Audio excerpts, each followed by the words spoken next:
సర్వోన్నతులకు దేవుని నామానికి మహిమ కలుగును గాక. వాక్యోదయ కార్యక్రమాన్ని వీక్షిస్తున్న ప్రియులకు ప్రత్యేక వందనాలు తెలియజేస్తున్నాను. దేవుడు మనకు అనుగ్రహించిన పరిశుద్ధ గ్రంథం ఎన్నో సత్యాల సమాహారం. ఆ జీవ గ్రంథం ద్వారా పరలోక పౌరులుగా భూమి మీద మనం తయారవగలం.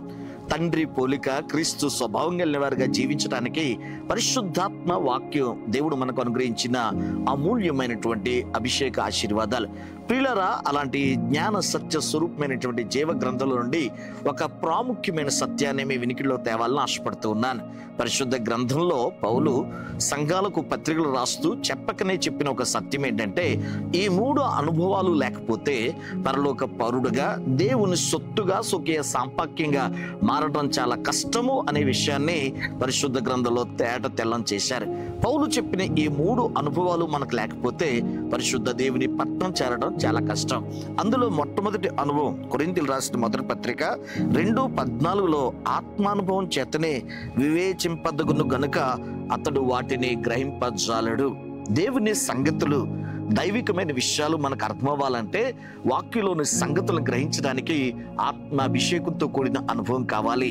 ఈరోజు చాలా మందికి పరిశుద్ధాత్మ అంటే ఇష్టం, పరిశుద్ధాత్మ గురించిన సత్యం తెలుసు, పరిశుద్ధాత్మ గురించిన అవగాహన ఉన్న ఆత్మ అనుభవం లేక దేవుని సంగతులు గ్రహించలేని పరిస్థితి. పరిశుద్ధాత్మ చేత నింపబడుతూ దేదీప్యమైనటువంటి శక్తిని అనుభవిస్తూ రోషంగా పౌరుషంగా బ్రతికే అనుభవాలు ఈరోజు చాలా మందికి తెలియని పరిస్థితి. పరిశుద్ధాత్మ చేత మరలా నింపబడుతూ దేవుని సన్నిధిని శక్తిని అనుభవిస్తూ ఆత్మ ద్వారా శరీరాన్ని చంపుకుంటూ లోకాన్ని జయిస్తూ పరిశుద్ధంగా జీవించాల్సిన అవసరాన్ని దేవుని యొక్క వాక్యం మనకి జ్ఞాపకం చేస్తుంది. ఆత్మ అనుభవంతో పాటు మనకు ఉండాల్సిన రెండవ అనుభవాన్ని పరిశుద్ధ గ్రంథంలో మనం చూడొచ్చు. వాక్యంలో మనం గ్రహిస్తే తిమోతిలకు రాసినటువంటి 2వ పత్రిక 1వ అధ్యాయం 8వ వాక్యంలో దేవుని శక్తిని బట్టి సువార్త నిమిత్తమైన శ్రమ అనుభవాల్లో పాలివాడివై ఉండుము. రెండవ అనుభవం శ్రమ అనుభవం. క్రైస్తవ జీవితం కష్టపడేది. ఆత్మల సంపాదన కోసం ఇల్లు ఒళ్ళు గుల్ల చేసుకుని దేవుని కొరకు బలమైన పరిచర్య చేయవలసింది. క్రైస్తవ జీవితంలో ఆత్మానుభవం తర్వాత శ్రమ అనుభవం అనేది చాలా కీలకమైంది. ఇది ఇరుకు మార్గం అని కొత్త నిబంధన చెప్తే, ఇది దూరపు మార్గం అని పాత నిబంధన తెలియజేస్తుంది. చుట్టూ దారి, ఇరుకు మార్గం. క్రైస్తవ జీవితం మల్లె బాట అనే కంటే ఇది ముళ్ళ బాట అనటం చాలా ప్రాముఖ్యమైనది.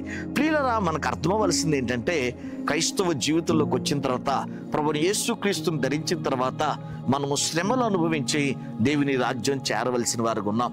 కానీ కొందరి బోధలు, అవగాహన రాహిత్యం వల్ల క్రైస్తవ జీవితంలో వచ్చే కష్టాలను బట్టి ప్రభుని అర్థం చేసుకోలేక, జయ జీవితం కలిగి ఉండలేక చాలా మంది జారిపోయి ఆరిపోతున్నారు. కానీ ఈరోజు దేవుని యొక్క వాక్యం తెలియజేస్తుంది, తిమోతి సైనికుడు వై దేవుని కొరకు ఘనమైనటువంటి కార్యాలను చూడాలంటే నీకు శ్రమ అనుభవం కావాలి.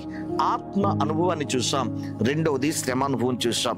ఇక మూడవదిగా తిమోతిలకు రాసిన 2వ పత్రిక 3వ అధ్యాయం 2వ వాక్యంలో అధ్యక్షుడు అగువాడు మితానుభవం కలిగిన వాడుగా ఉండాలి అంటాడు.